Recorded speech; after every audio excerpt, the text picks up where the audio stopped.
Hello everyone and welcome back to Packs and Recreation. And today we are going to jump right into Lost Caverns of Ixalan with a collector booster box. Now, by now you should know what a collector booster box is. If you don't, I will tell you. It's a waste of money and you should not buy collector boosters. But unless, I don't know, you really like them or something.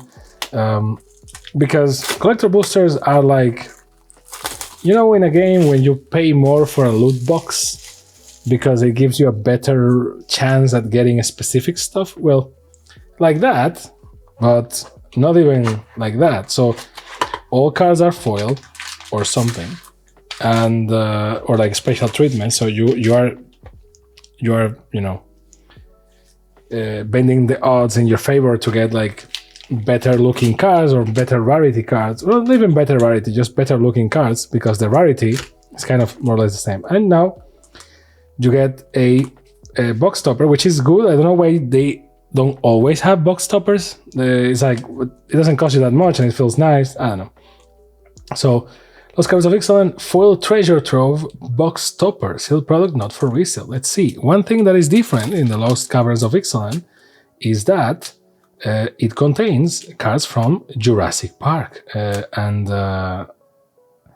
we all know this is a tricky booster to open, by the way. This is not me trying to ninja it, it's just that if you open it with anything that is not a scissor, you bend the card like crazy. So there is that. Ooh, Temple Bell. Not bad. For 3, each player draws a card, which I guess that's good if you combine it with stuff that mills them or drains them when they, but... So, first card is an artifact. The probability is each booster includes a Jurassic World card. Now, if you buy set boosters, it will tell you that 1 on 12 boosters contains a Jurassic World card. So, the Jurassic World cards are the chase items here, the weird thing. So you're paying more for these boosters to get Jurassic World cards by default. So the Jurassic that will make the Jurassic World cards are more expensive by default, just because, well, you either are very lucky or you need to get them from these packs. But I digress. So Didact Echo, Runaway Boulder. Indiana Jones vibes right there. Another artifact, cool. You can see that everything is either foil or very close. Quicksand Whirlpool. Those who will steal blood. Those who will steal the blood and breath of the living will drink their fill of the sand. Tinker's Tote, which is an artifact in white. Bitter Triumph. Kutzil Malamed Exemplar, not bad, is a cat warrior. Spelunking. You have these lands. These lands are great, by the way. I like them. At the same time, they don't really feel like Magic the Gathering, so up to debate, I guess. Because it looks like, obviously the idea is that this is like a tourism poster, which is great. I like it. At the same time, it's like, is this a Magic the Gathering card? Well, I don't know, but it looks nice nonetheless. And Mountain. So, I guess, artifact, basics. Earthshaker Dreadmaw. Not bad. Nice looking art right here. Extended art. Like, this is why you pay for this, I guess. Tarian's Soul Cleaver. Not bad. An equipment. Legendary artifact. Equipped creature has vigilance. When another artifact or creature is put into your graveyard from the battlefield, put a +1/+1 counter on equipped creature. It's kind of okay. Matsalantli, the Great Door. For 3 is a legendary artifact that says draw a card, then discard a card. And for 4 and tap, you can transform it. Activate only if there are 4 or more permanent types among cards in your graveyard. And it transforms into the Core. The Core is a legendary land. It says it has Phantomless Descent. You tap it and it adds X mana of any one color, where X is the number of permanent cards in your graveyard, which is not bad. I will say. So, not bad at all for an artifact that becomes a land. Now, let's see. Next, Stormfleet Negotiator. Not bad. This is from the Commander decks. Anim Pakal, Thousandth Moon. This is the new style of card. It's very nice. And they said a creature, human soldier, for 1 red, 1 white, is a 1/2 that says whenever you attack with one or more non-gnome creatures, put a +1/+1 counter on Anim Pakal. Then create X 1/1 colorless gnome artifact creature tokens that are tapped and attacking, where X is the number of +1/+1 counters on Anim Pakal. So, and the Jurassic Park card is Henry Wu, InGen Geneticist. I remember this card was infamous because it's one of the few cases, if not the first case, I think, where the main subject of a card is not looking forward. Like, you can't see the face. And there is this speculation if it is because they don't have the rights for the actor's face or what, but it's like weird. Or maybe Justin Cornell didn't know how to draw faces and he was like, you know what, I don't know. But it's interesting nonetheless. It's very weird. So for 1 black, 1 green, 1 blue, is a human scientist, is a 1/4 and says, Henry Wu, InGen Geneticist, another human creatures you control have exploit. When a creature with exploit enters the battlefield, you may sacrifice a creature. Whenever a creature you control exploits a non-human creature, draw a card. If the exploited creature had power 3 or greater, create a treasure token. So this is kind of a cool commander to kill dinosaurs, but it's kind of an expensive thing. I will put the Jurassic Park ones, by the way, on the side because Jurassic Park. And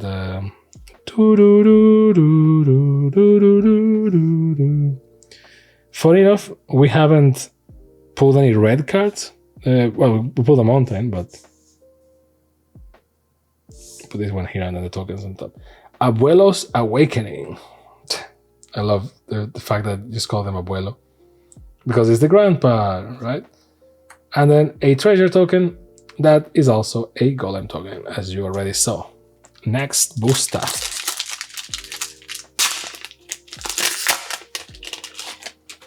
Yes, the wrappers on collector boosters are harder than the normal ones because they want to protect the value, I guess. Cavern Stomper, Primordial Knower, Waterwind Scout, Hurl into History, Market Gnome, well, there's a gnome, Gargantuan Leech, an island, which is already curved, as you can see, and that's, sadness in my heart. Hey, a boss from Dark Souls? Cool. Uchenbach, the Great Mistake. This is not a creature, Skeleton Horror. 6/4 is a 3, 1 blue, 1 black. Amazing art for a card that is not going to be that good. Vigilance Menace, Descend 8. 4, 1 blue, 1 black. Return Uchenbach, the Great Mistake, from your graveyard to the battlefield with a finality counter on it. Activate only if there are 8 or more permanent cards in your graveyard and only as a sorcery.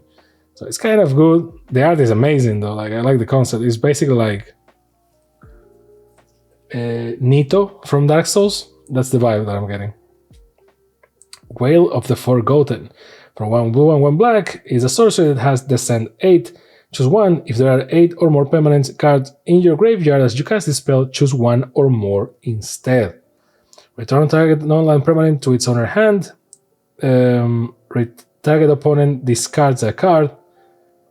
And look at the top 3 cards of your library, put 1 of them in your hand and the rest in your graveyard. Now, I'm curious because return target non-land permanent to its owner's hand doesn't mean from anywhere. Because it doesn't seem from the battlefield. So, this is kind of interesting. Sunken Citadel is a land cave. Sunken Citadel enters the battlefield tapped. As it enters, choose a color. It gives you 1 mana of the chosen color, or it gives you 2 mana of the chosen color. Spend this mana only to activate abilities of land sources, which is not bad. Well, normally, let's put the tokens here and let's put like lands and special lands, because otherwise it's going to be a nightmare to Order of the Sacred Dust from the Commander decks. This is a very good card. Game finisher card, no doubt. We still don't have a red card. Weird. Molten Collapse. Nice art. Choose one. If you descended this turn, you may choose both. Destroy target creature or planeswalker. Destroy target non-creature, non-permanent with mana value 1 or less. There you go. A mountain from Jurassic Park, which is kind of cool and kind of disappointing at the same time. Because you want the cool cards, you don't want the lands. Ooh, Ojer Kaslem, Deepest Growth. For 3 and 2 green is a god. The card looks amazing. It's a 6/5 with trample. And it says that whenever it deals combat damage to a player, reveals that many cards from the top of your library. You may put a creature card and or a land card from among them onto the battlefield. Put the rest on the bottom in random order. And when it dies, return it tapped and transformed. And it becomes Temple of Cultivation. It gives you 1 green mana, and if you pay 2 and 1 green, you can transform it. Activate only if you control 10 or more permanents and only as a sorcery. And finally, and this is a green card, so treasure token is also a bat. The tokens in these boosters are very thick, are very sturdy compared to what normally is a tokens, because tokens are made of different stock. Oteklan Landmark is an artifact that transforms into Oteklan Levitator. Marauder Brainfag, there you go, the first red card. Hotfoot Gnome, Miner's Guidewing, Sunbird Standard transforms into Sunbird Effigy, Malamed Warscribe, Rampaging Ceratops, a Swamp, which I'm gonna be honest, this looks like an island. If you are distracted, you can think this is like it's blue, it's an island. It's not. Also, again, these lands are very warped. I don't know what's up, but I mean, I know what's up. It's because of the way that they are printed. But Trashing Brontodon, nice art. Serving Revenant is a spirit horror. When Starving. When Starving Revenant enters the battlefield, surveil 2. Then for each card you put on the battlefield, on top of your library, you draw a card and you lose 3 life. Has Descend 8. Whenever you draw a card, if there are 8 or more permanent cards in your graveyard, target opponent loses 1 life and you gain 1 life. That's okay, I will say. The Millennium Calendar. This card is from Yu-Gi-Oh! You have the Millennium Puzzle, the Millennium Eye, and now you have the Millennium Calendar. So it's an artifact for 1 that says whenever you untap 1 or more permanents during your untap step, put that many time counters on the Millennium Calendar. For 2 untap, double the number of time counters on the Millennium Calendar, and when there are 1,000 or more time counters on the Millennium Calendar, sacrifice it, and each opponent loses 1,000 life. Yikes! It's cheap, and yeah, I mean, I can do the math on how many times you have to tap it for it to become a thing. I was thinking about putting this in the Doctor Who deck and maybe make it a thing that you keep doubling time counters on it. But still. Wrathful Raptors from the Commander decks. Not a bad card. Whenever a dinosaur you control deals damage. Is dealt damage, it deals that much damage to any creature that isn't a dinosaur. Gishath, Sun's Avatar. For 5, 1 red, 1 green, 1 white is a 7/6 dinosaur avatar that has vigilance, trample, and haste, and whenever it deals combat damage to a player, reveal that many cards from the top of your library, put any number of dinosaur creatures from among them onto the battlefield, and the rest on the bottom of your library in a random order. So, money, money, money, money, money. The card from Jurassic Park is Spitting Dilophosaurus. For 2 and 1 black, is a 3/2 that says whenever Spitting Dilophosaurus enters the battlefield or attacks, put a -1/-1 counter on up to 1 target creature. Creatures your opponent controls with -1/-1 counters on them can't block. Nice boy, nice boy, nice dinosaur. Corpses of the Lost is an amazing looking card and is enchantment for 2 and 1 black. It says skeleton you control get +1/+0 and have haste. Thanks, Mr. Skeletal. Whenever corpses of the lost enter the battlefield, create a 2/2 black skeleton pirate creature token. At the beginning of your end step, if you descended this turn, you may pay 1 life. If you do, return corpses of the lost to its owner's hand. So just keep summoning it, keep getting skeletons, I guess. And a gnome token that is an angel token. Next in line. Like, the thing is so thick that I can't even try to ninja them. It's not reasonable. Relic's Roar, a Braid, Cartographer's Companion, Captivating Cave, Enterprising Scallywag, Careening Minecart, Coati Scavenger, a forest that you can tell, yes, is bent already. Not bad. Caparocti Sunborn. Not bad, but it's not the best looking card in this style, I have to say. It's okay, but it's not like crazy. Intrepid Paleontologist. So for 1 and 1 green, you can either add 1 mana of any color or exile target card from a graveyard, paying 2. You may cast dinosaur creature spells from among cards you exile with Intrepid Paleontologist. If you cast a spell this way, that creature enters the battlefield with a finality counter on it. Green. Not many red cards, I would say. Corpses of the Lost again, not bad. Scion of Calamity is a creature dinosaur for 3 and 2 green, has Myriad, and whenever it deals combat damage to a player, destroy that artifact or enchantment that the player controls. It's from the commander decks. Tishana's Tidebinder. We got this one in the commander decks as well, in one of the boosters. A Swamp from Jurassic Park, which again, not gonna give hate to the lands, but Wizard. Whale of the Forgotten, amazing looking card. Like I don't know if the camera captures it, but it just looks crazy in person. It's Dimir, so for 1 blue, 1 black, is a sorcery with ascent 8. You choose 1. If you have 8 or more permanents in your graveyard as you cast the spell, you can choose 1 or more instead. Return target non-land permanents to its owner hand, target opponent discards a card, or look at the top 3 cards of your library, put 1 of them to your hand and the rest in your graveyard. So there is that, and then a copy token that is also a fungus. You can likely tell already by the reflection of the cards, but I feel that the stock in these cards is a little bit better than the usual, a little bit sturdier at least, and it makes it so that they are harder. It's weird to explain, but and they reflect more as well. But except for the land card in the middle, which you can tell that is already bent. So, Fanatical Offering. This is black. Buried Treasure. And sometimes they look weird. Like this one looks discolored for some reason. Over the edge. I don't know if the camera gets it, but this one looks discolored. Like this whole booster. Fungal Fortitude. Sorry.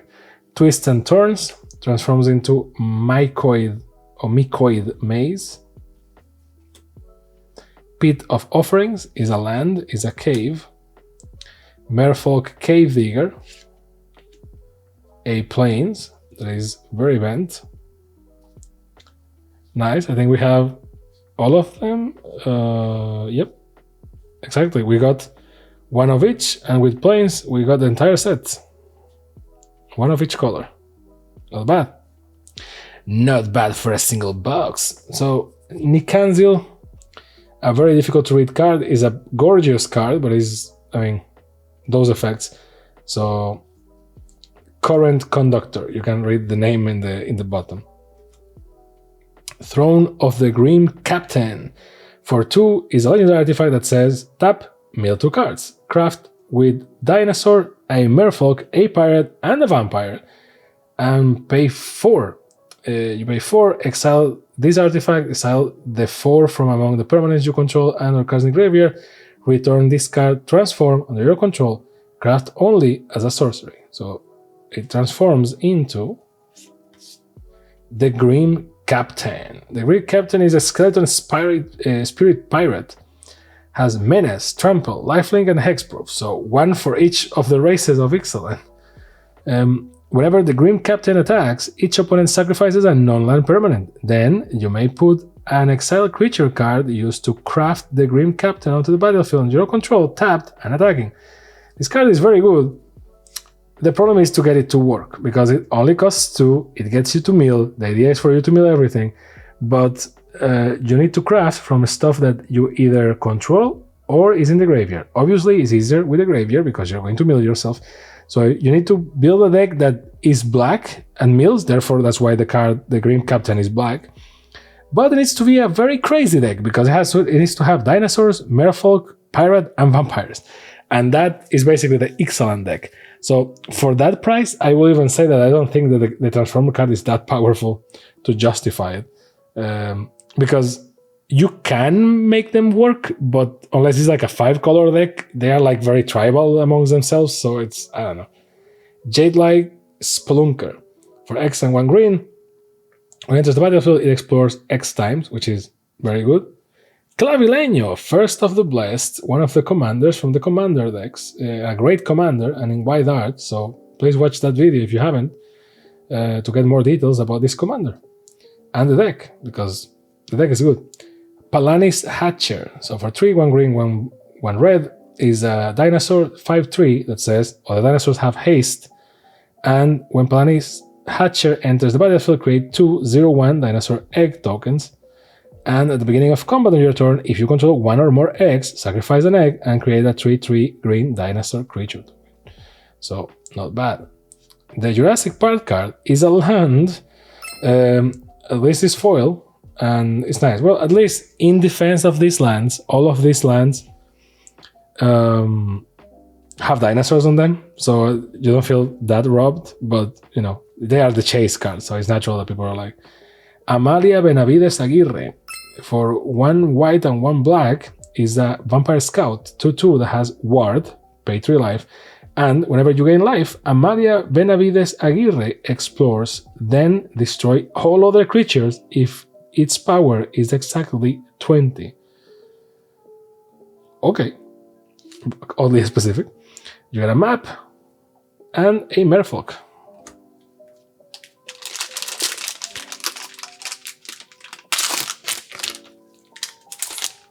You're seeing all the ways that you can open a booster in this channel.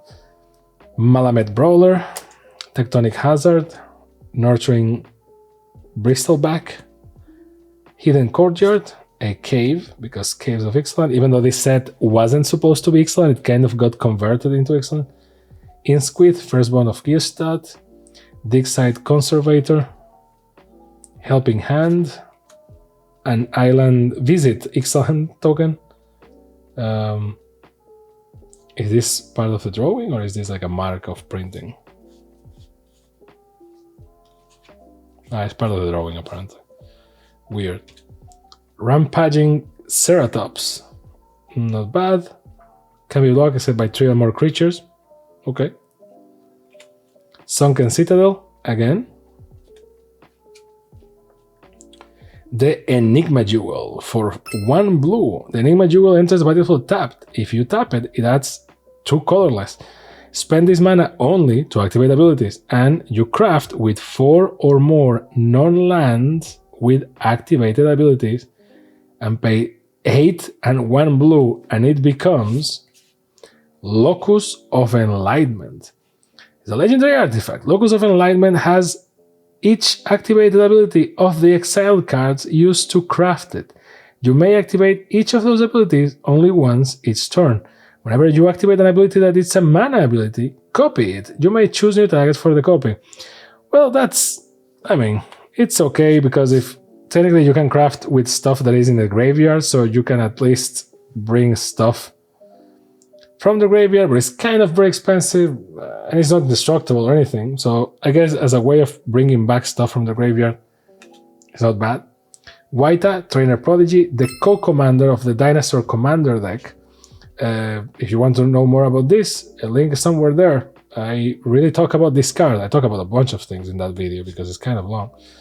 Akal Pakal, first among equals, for 2 and 1 blue, is a human advisor. It's a 1/5. At the beginning of each player's end step, if an artifact enters the battlefield under your control this turn, look at the top 2 cards of your library. Put one of them into your hand and the other in the graveyard. Not bad. A Jurassic Park forest. Magmatic Galleon, for 3 and 2 red, is a 5/5 vehicle that says when Magmatic Galleon enters the battlefield, it deals 5 damage to target creature opponent controls. Whenever one or more creatures your opponent controls are dealt excess non-combat damage, create a treasure token. Crew 2. Okay, not bad. Vampire token.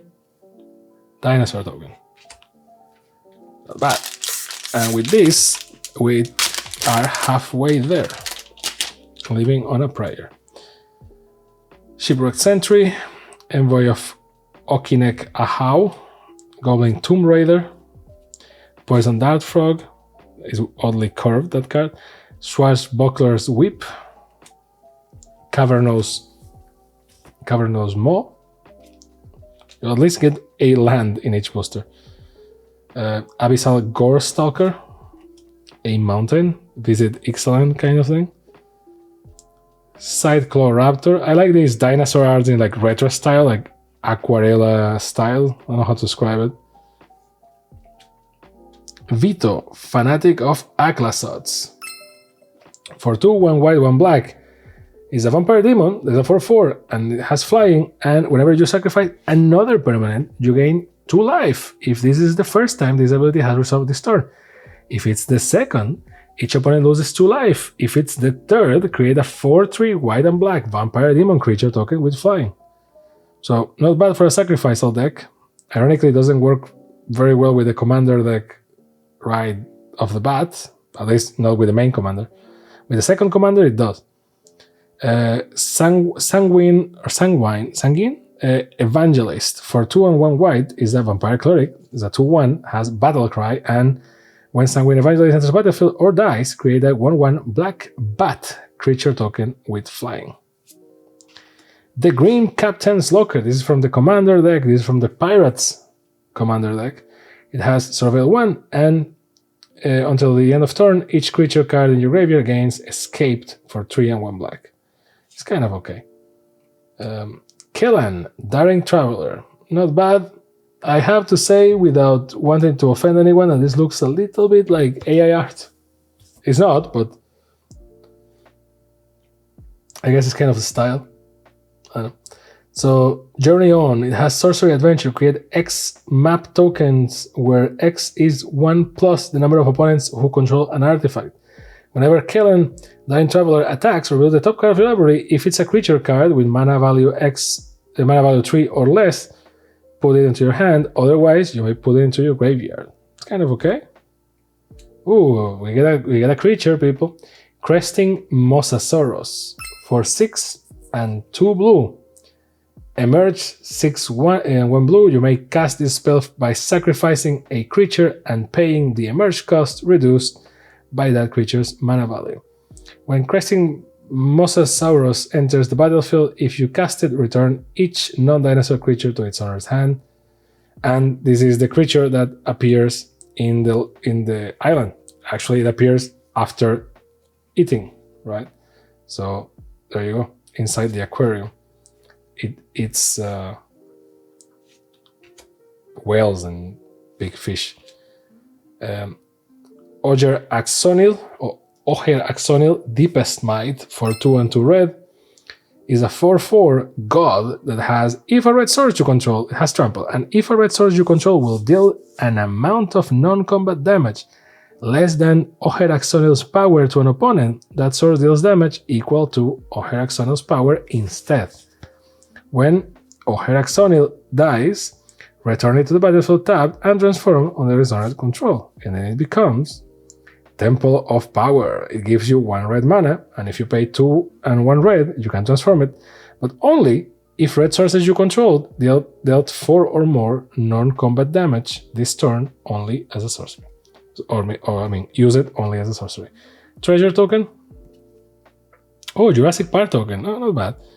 Treasure token and dinosaur. At least they didn't do what they do with the set boosters. That is like, oh, the token counts and you don't get a... This is like... And this one is double Jurassic Park. This one was like only half Jurassic Park. I don't realize now. Because in the set boosters, it's like, sorry, bro. The token counts for the Jurassic Park cards, so you don't get more cards than that. It's like, oh, okay, thank you. I mean, I love tokens, but Sunshot Militia, Oaken Siren, Plundering Pirate, Oltec Archaeologist, Hermetic Nautilus, good name, Gold Fury Strider, Waterlodged Hulk that transforms into Watertight Gondola, and a swamp that I swear to God looks like an island. A great looking card, Kutsil Malamet Exemplar. So for 1 green, 1 white, is a 3/3 cat warrior. Your opponent can cast spells during your turn. Well, not bad. Whenever 1 or more creatures you control, each with power greater than its base power deal combat damage to a player, you draw a card. Not bad. Breaches, Eager Pillager. For 2 and 1 red is a 3/3 Goblin Pirate. It has first strike, and whenever a pirate you control attacks, choose one that hasn't been chosen this turn. Create a treasure token. Target creature can't block this turn, or exile the top card of your library you may play this turn. Not bad, kind of useful. Deeproot Pilgrimage. For 1 and 1 blue, is an enchantment that says whenever 1 or more non-token merfolk you control become tapped, create a 1/1 blue merfolk creature token with hexproof. So, a good source of merfolk. A dinosaur egg from the commander decks. Ooh, Ohertak, Deepest Foundation. For 4 and 2 white is a god, and it has vigilance, and if 1 or more creature tokens will be created under your control, 3 times that many tokens are created instead. Okay. When Ohertak dies, return it to the battlefield tab under its under control. So it's kind of expensive. It's 4 and 2 white. It's a 6/6, so not bad. It has vigilance. It becomes Temple of Civilization, which gives you 1 white. Or if you pay 2, 1 white and tap it, you can transform it, but only if you attack with 3 or more creatures this turn, and only as a sorcery. I like these gods that transform into lands or temples, and then they can only come back under specific circumstances. A Jurassic Park land, well, at least is the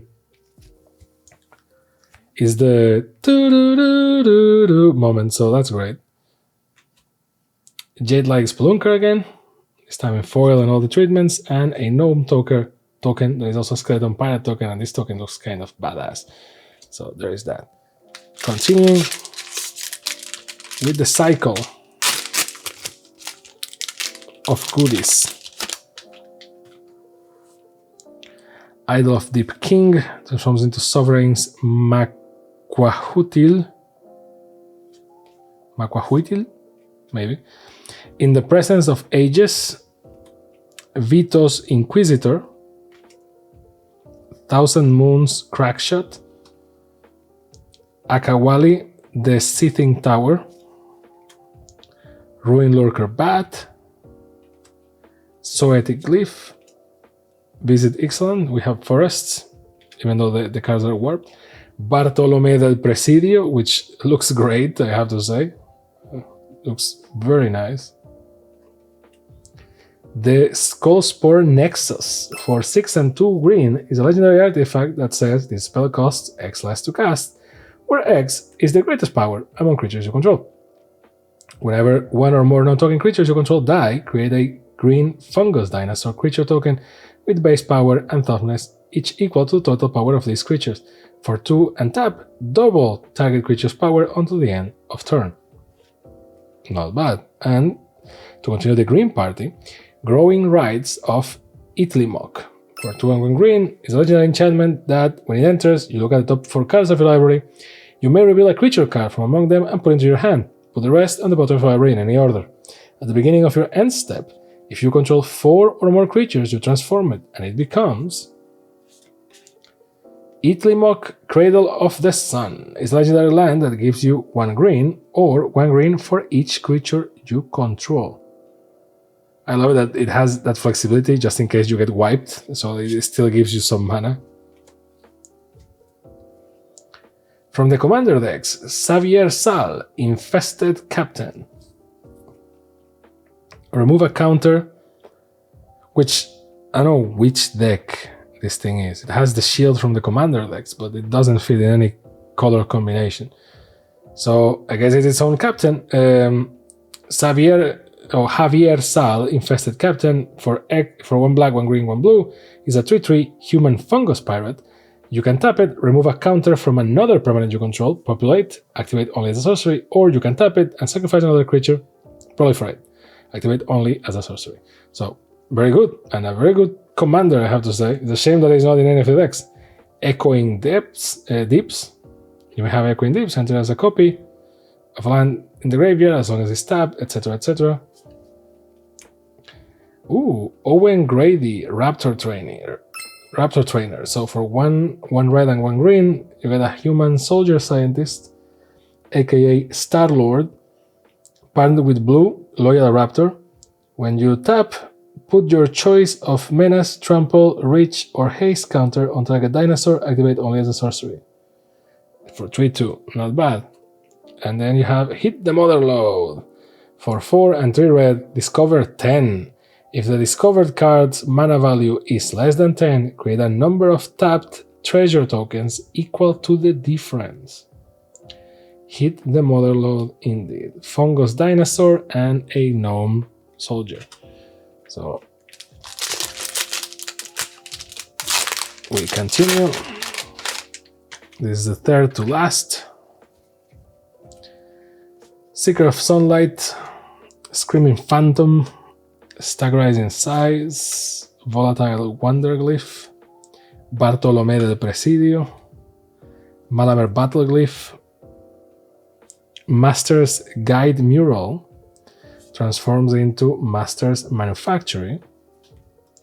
Visit Ixalan, we have Pterodactyls, Earthshaker Dreadmaw again, Thousand Moons Smithy.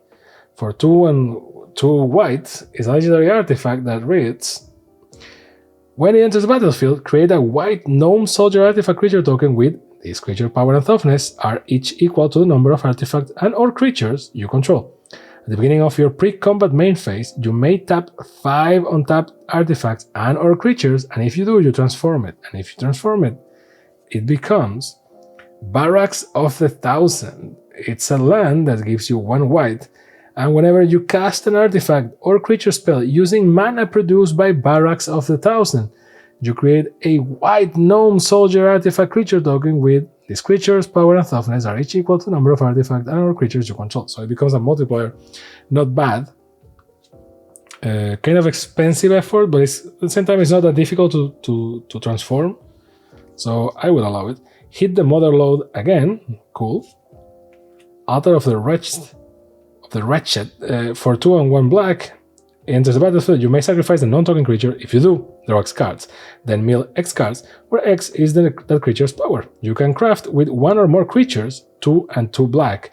And if you pay 2 and 1 black, you return it from your graveyard to your hand, which is cool. Then it becomes Wretched Bone Mass. It's a skeleton horror. Its power and toughness are each equal to the total power of the exiled cards used to craft it. And it has flying as long as an exiled card used to craft it has flying.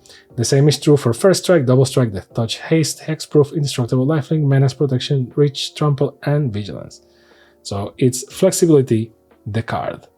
So not bad. Bloodletter of Aclasots, for 1 and 3 red. It has flying. If an opponent will lose life during your turn, they lose twice that much, which is very good. And it's a 2/4 Vampire Demon, not bad, and the art is amazing. Another Spitting Dilophosaurus, in foil this time. And Tarian's Journal. For 1 and 1 black, is a legendary artifact that says, tap, sacrifice another creature or artifact, you draw a card, activate all as a sorcery, or if you pay 2 on tap, discard your hand, transform Tarian's Journal. And it becomes the Tomb of Aglasots, which gives you 1 black, and you may cast a creature spell from your graveyard this turn. If you do, it enters the battlefield with a finality counter on it, and is a vampire in addition to its other types, which is very good. And this leaves us with a map token and a spirit token. Actually looks kind of sick, I have to say. Second to last,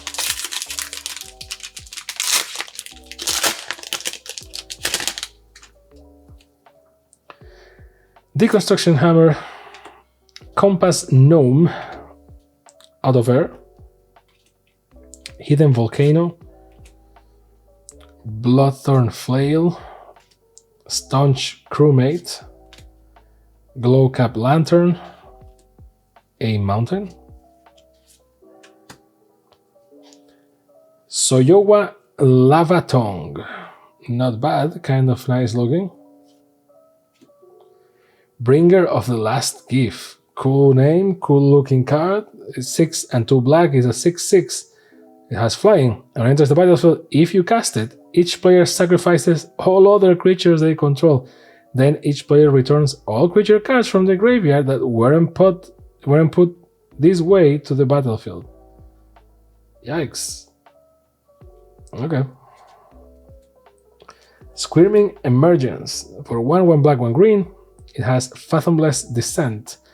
On the battlefield, target non-permanent card in your graveyard with mana value less than or equal to the number of permanent cards in your graveyard. Okay, not bad. Sometimes the home-blessed cards are the better. From the commander decks, Arm-Mounted Anchor in the pirate deck. So there is that. Amalia Benavides Aguirre again. A command tower from Jurassic Park, so fits anything, I guess. An Echoing Deeps in foil, and a Dinosaur Egg token that is also a dinosaur token. Cool. And now for the last booster.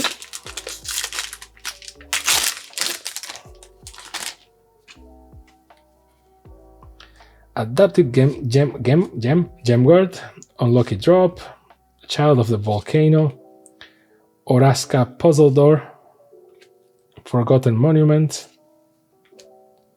Might of the Ancestors, Confounding Riddle, Island, Belligerent Yearling. Okay, nice looking. Is that Aquarella style kind of card? There is a pattern to this booster, so you likely already figured it out.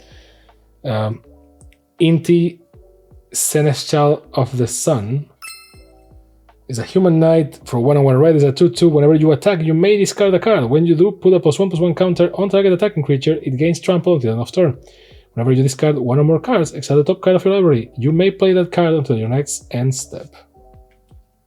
Dire Flail is +2/+0, equip for 1, and you can craft with artifact, paying 3 and 2 red.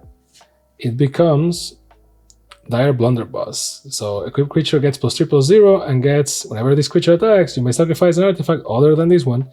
When you do, this creature deals damage equal to its power to target creature. This is okay. I mean, if you are rotating artifacts like crazy. From the commander decks, Francisco Foul Marauder, which is a kind of good card. Whenever one or more pirates you control deal damage to a player, Francisco explores, and it has partner. Restless Anchorage, enters tapped, gives you one or the other, and it transforms into a bird. And whenever it attacks, you create a map. So, not that bad. Compy Swarm from Jurassic Park. For 1 black, 1 red. At the beginning of your end step, if a creature died this turn, create a tap token that's a copy of Compy Swarm. The Myco Tyrant. Nice looking card right here. It looks like Clayface from Batman, but I'll go with it. For 1 black, 1 green, is an elder fungus that says trample. The Myco Tyrant power and toughness are each equal to the number of creatures you control that are either fungi and or saproling. At the beginning of your end step, create X11 black fungus creature tokens with this creature can't block, where X is the number of times you descended this turn. Not bad. And last but not least, a treasure token and also a golem. And that's it. Now let's pick the best looking card on each color, knowing that this is completely subjective, and if you don't like the same as I do, you're wrong. No, but let's see. Well, this card is crazy looking. This usually gets cheated a little bit because it's like, well, if it's like white art and it's foil, I mean, I like this one a lot, but it's only because it fits that Ixalan aesthetic pretty well. There are some cards from Ixalan in the March of the Machine that I didn't like the Galta one that is like a coin. That one I didn't like. It was kind of boring. Acapacala is nice. This one is cool. This one is nice. Again, it's not about the power or the value of the card, it's about how cool looking it is. It's just aesthetics. Because remember, Magic also has the art and the lore to care for. It's not only value or power. For black, I am digging this one so bad. It's going to be either this one or the one that looks like an enemy from Dark Souls. Like, this one is also great. Like, black has so many amazing cards. Look at this. Like, amazing. Between these two, I'm going with the foil one. Now, you know what? Let's go with Bloodletter of Aklasotz.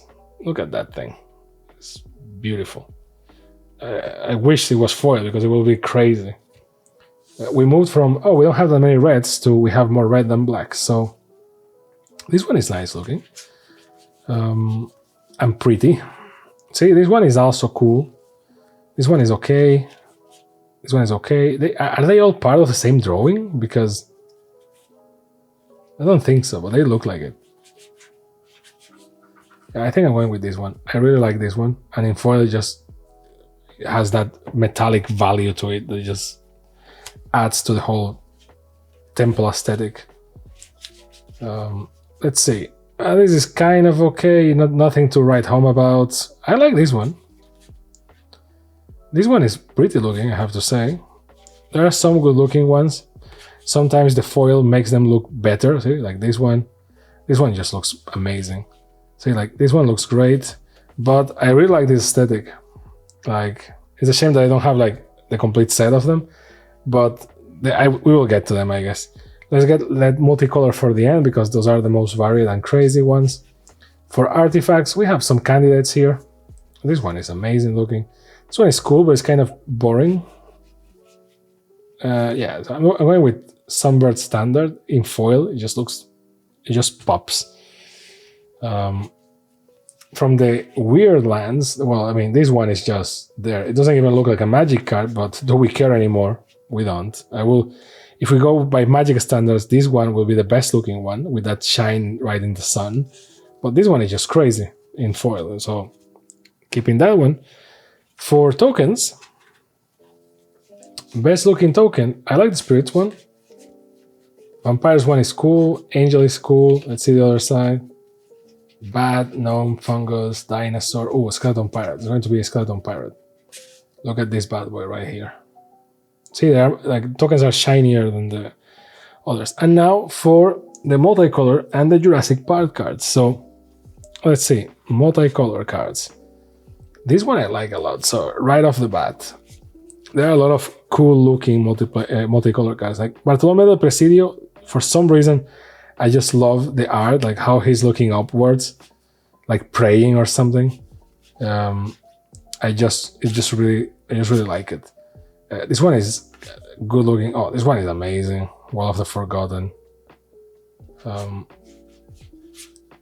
I think I'm going with Bartolome del Presidio. Oh no. Oof.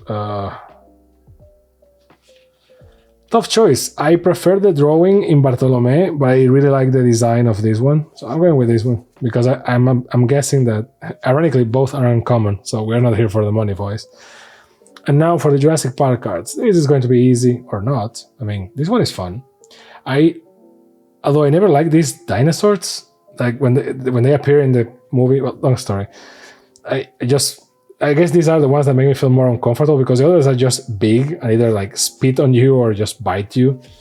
But those ones are like, I guess, more plausible. It's like if a bunch of cats attack you, right? This land is kind of good looking. This card is crazy. But you know what? I'm going with the moment, which is this one, which is amazing. So it's a shame that it's not fun. And that's the top pick. What do you think? Let me know down below if you think the pulls were good, if you agree with my best looking choices or you prefer something else, or if you think that I read a card in the wrong way or I misunderstood an ability. Up to the feedback, up to you. All I have to say is thank you very much for staying this long, and I hope to see you next time on PAX and Recreation. Have a nice day. Bye.